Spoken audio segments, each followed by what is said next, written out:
الماء والتین، میں تو اس وقت بھی نبی تھا جب آدم علیہ السلام ابھی مٹی اور پانی میں گودے جا رہے تھے، اس وقت بھی میرے آقا نبی تھے۔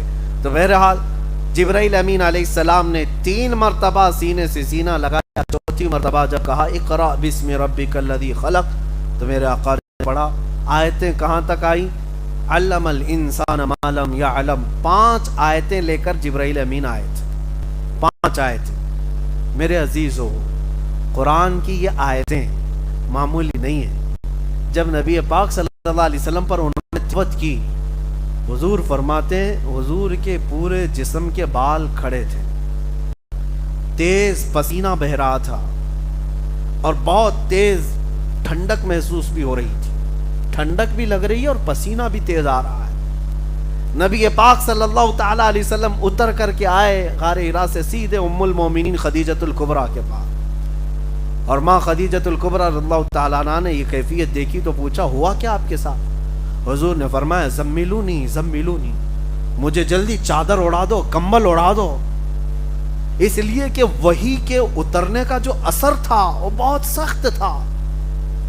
آپ سوچ سکتے ہیں میرا مولا خود قرآن میں فرما رہا ہے انا عرضنا الامانۃ علی السماوات والارض والجبال، ہم نے یہ امانت زمینوں کے سامنے رکھی، پہاڑوں کے سامنے رکھی، آسمانوں کے سامنے رکھی کہ تم لوگ اٹھا لو، فابین ان یحملنها، قرآن میں اللہ فرماتا ہے ان سبوں نے انکار کر دیا اٹھانے سے کہ ہم یہ نہیں اٹھا سکیں گے، یہ امانت ہم اٹھا نہیں سکیں گے، اور ڈر گئیں، واشفقن منها، اور پھر اللہ فرماتا ہے وحملها الانسان، اور انسان کامل نے یہ امانت اٹھا لیا۔ انسان کامل کون ہے؟ محمد رسول اللہ کی ذات۔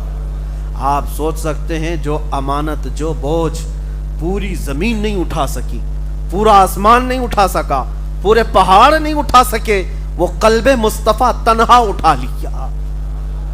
کس کو دیکھا یہ موسیٰ سے پوچھے کوئی، آنکھ والوں کی ہمت پہ لاکھوں سلام، جس کو بارے دو عالم کی پرواہ نہیں، ایسے بازو کی طاقت پہ لاکھوں سلام۔ اس نبی مکرم صلی اللہ تعالی علیہ وسلم نے وہ بوجھ اٹھایا تھا، امانت اللہ کی امانت جو پوری زمین کو اٹھانے کی طاقت نہیں۔ اور پھر دوسری جگہ سورہ حشر میں مولا نے کیا فرمایا؟ لو انزلنا هذا القرآن على جبل لرأيته خاشعا متصدعا من خشیۃ اللہ، اگر ہم قرآن کو پہاڑوں پر اتارتے اللہ کے خوف سے یہ ریزہ ریزہ ہو جاتے۔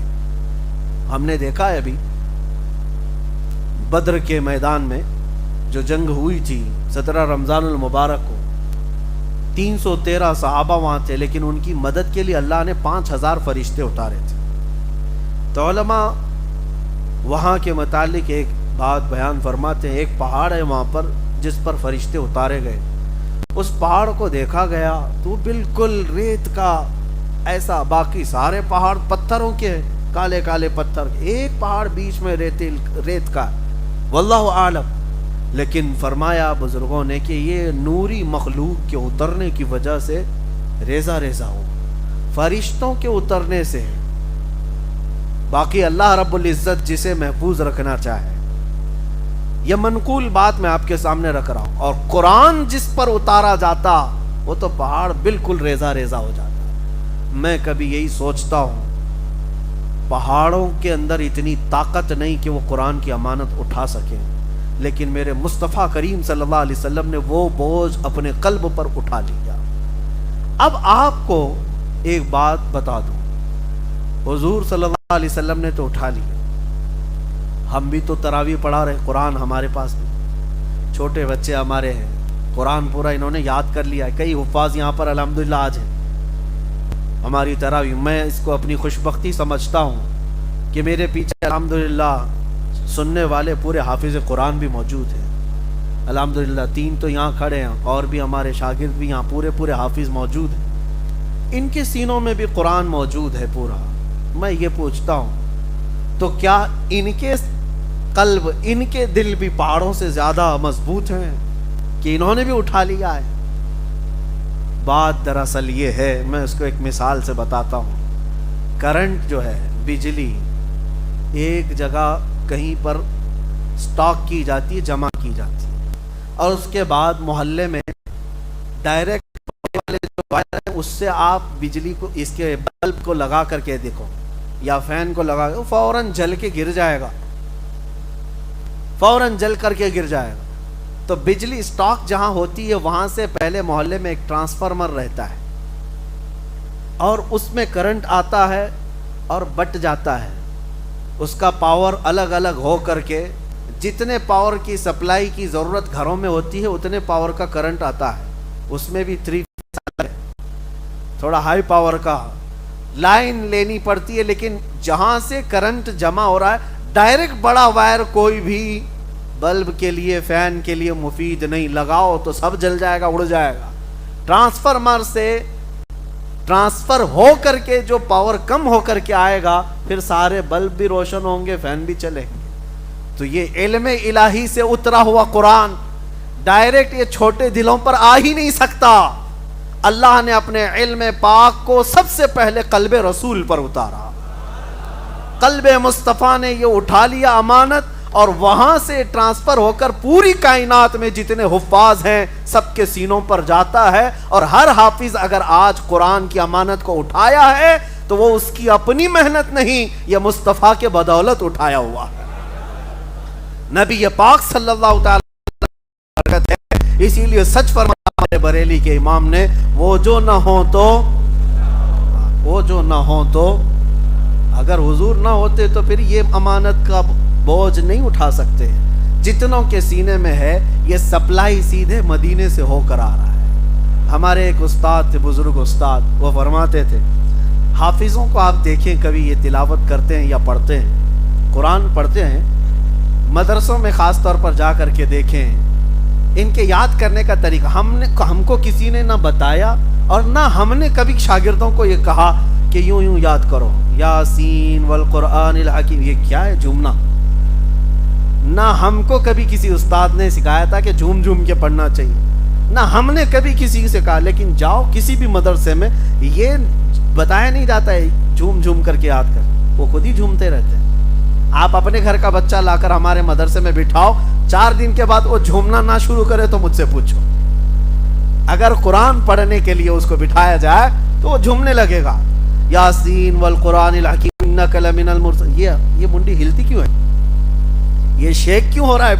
یہ پوری باڈی کیوں ہلتی ہے؟ اس کے متعلق ہمارے ایک بزرگ استاد ہیں، انہوں نے فرمایا تھا کہ جب قرآن کی پہلی آیتیں اتری تھی غار حرا میں، پہلی آیتیں اقرا سے لے کر علم الانسان ما لم یعلم تک، تو یہ 5 آیتیں جب اتری تھی تو میرے آقا کی پوری باڈی ہل گئی تھی. نبی پاک صلی اللہ تعالی علیہ وسلم جھوم گئے تھے.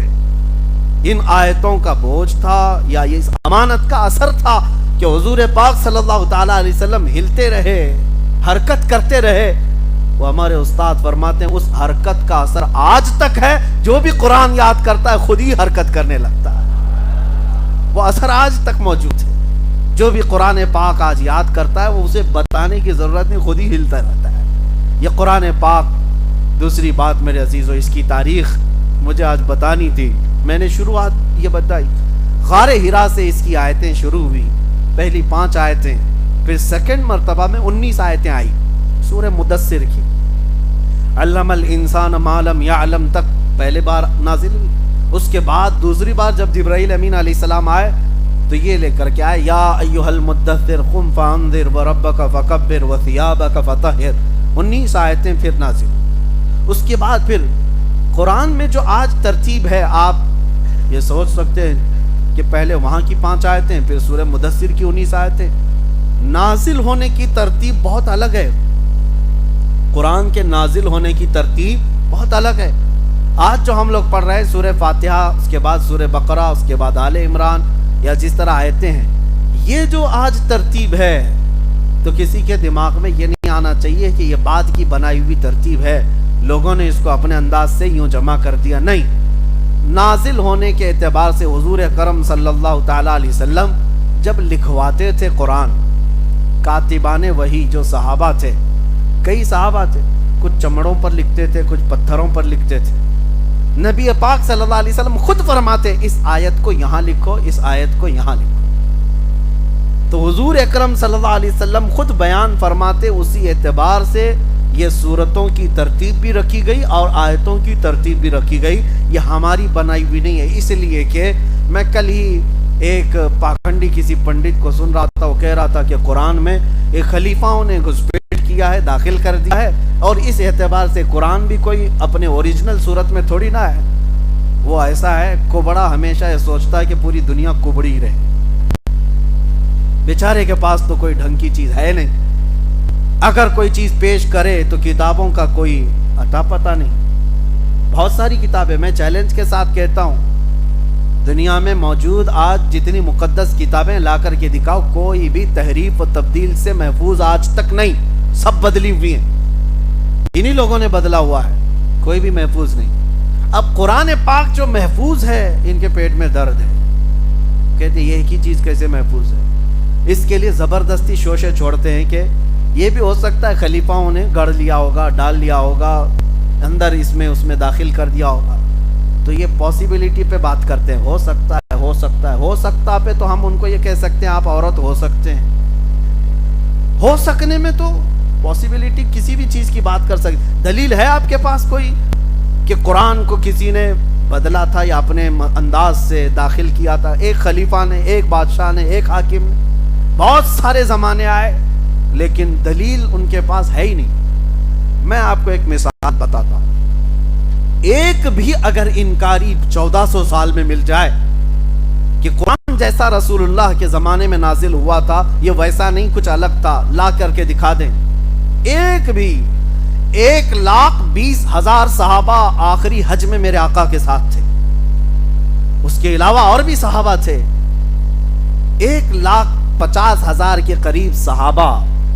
آپ سوچ سکتے ہیں، ایک کامن چیز ہے سمجھنے کے لیے، کیا 1,20,000 سے زیادہ لوگ ایک جھوٹ پر جمع ہو سکتے ہیں؟ کسی ایک جھوٹ پر؟ اگر ان میں سے کسی ایک کو بھی شک ہوتا کہ آیتیں ایسی نہیں ایسی تھی، حضرت ابو بکر کے زمانے میں ایسا ہو گیا، حضرت عمر کے زمانے میں ایسا ہو گیا، حضرت عثمان کے زمانے میں ایسا ہو گیا، ہم ایسا نہیں سنے تھے، ویسا تھا، لا کر کے دیا، ایک نے بھی نہیں کہا۔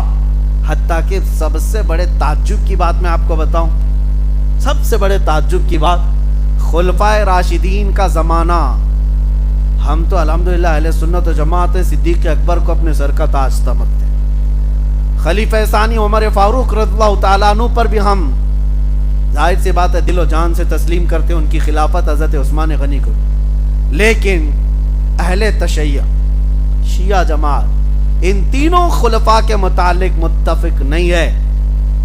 کھل کر کے میں بتاتا ہوں، حضرت ابوبکر صدیق، حضرت عمر، حضرت عثمان، تینوں خلفاء کے بارے میں ان کا متفقہ قول نہیں ہے۔ ہاں وہ کہتے ہیں خلیفہ اول، خلیفہ ثانی، خلیفہ ثالث، لیکن ان کے عدل کے بارے میں، ان کی پرہیزگاری کے بارے میں، ان کی نیکیوں کے بارے میں ان سب کا اتفاق نہیں ہے شیعہ جماعت کا۔ یہ بات کیوں کہہ رہا ہوں؟ جن کو یہ تین خلفاء سے اعتراض ہے، اس جماعت نے بھی قرآن وہی آج تک تسلیم کیا ہے جو قرآن ہم نے تسلیم کیا ہے۔ قرآن شیعوں کے پاس بھی وہی ہے جو سورہ فاتحہ سے شروع ہو کر والناس پہ ختم ہوتا ہے۔ ان کی شیعہ جماعت میں سے ایک عالم نے بھی آج تک یہ نہیں کہا کہ صدیق اکبر نے قرآن میں ادھر ادھر کر دیا، یا عمر فاروق نے کر دیا، یا حضرت عثمان نے کر دیا، نہیں۔ شیعہ جماعت کے پاس بھی جو قرآن ہے وہ یہی قرآن ہے، اس پر سب کا اتفاق ہے۔ پوری امت کے جتنے فرقے پیدا ہوئے، ان سب فرقوں کا بھی اس قرآن کے بارے میں کوئی اختلاف نہیں ہوا۔ یہ سب سے بڑی مثال ہے ان ظالموں کے لیے، پاکھنڈیوں کے لیے، جو کہتے ہیں کہ اس میں کسی نے داخل کر دیا، گھسا دیا۔ بات صرف اور صرف اتنی ہے کہ اپنی چیز محفوظ نہیں تو دوسرے پر بھی الزام لگاؤ۔